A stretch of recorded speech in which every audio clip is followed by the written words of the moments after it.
People ask me, I want to keep my future medical care open, but how can I get a bigger settlement at the end of my workers' comp case so that I get paid more money? There's not a lot of negotiating that goes into either stipulations with request for award or conceivably findings and award. So let's walk through it. Your case is accepted. There is a need for future medical care. Either the primary treating physician or the QME has said you need future medical care and you want to keep that open. The insurance company cannot force you to buy out or close out your future medical care. So in that case, future medical care stays open. The only thing that will get paid to you in that settlement is the permanent disability award, and the insurance company will take a credit for any permanent disability advances they have made. So in that instance, the insurance company is only going to pay you permanent disability, and that's going to be based on the rating from either the primary treating physician or the QME. Whatever that rating works out to, that's what the insurance company is going to pay. There really is no negotiating. I've had clients where permanent disability comes back, let's say 7%, and I tell them future medical care stays open, insurance company will pay out 7%, and my client says, hey, let's negotiate and get 10 or 12%. But it just doesn't work that way. In workers' compensation in this California system, whatever that final permanent disability rating is, if you're settling with Stips or you're getting a findings and award from the judge, that's all that's going to get paid out. So how do you get that number to be higher? There's a few things you can do.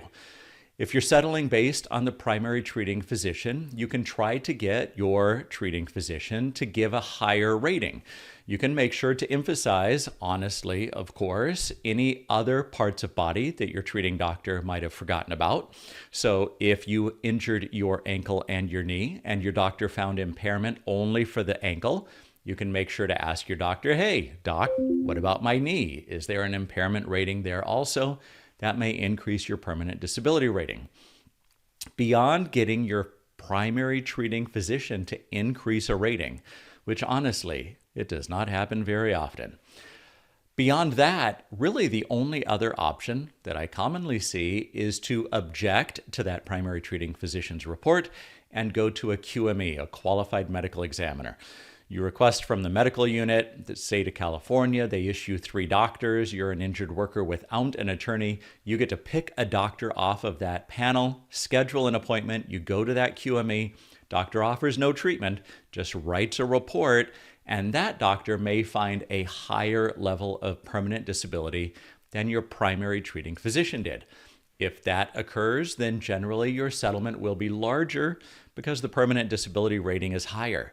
But those are about only the 2 ways to go about getting a higher rating if you're keeping future medical care open. There just isn't negotiating.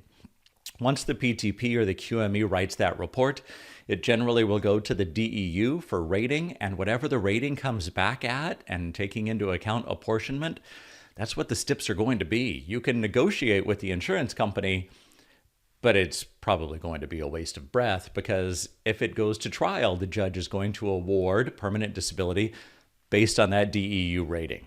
So really, if you're keeping future medical care open, that final permanent disability is all the insurance company is going to pay. There's really no way to go about getting that increased unless you go to a QME or you get your primary treating physician to change his or her mind.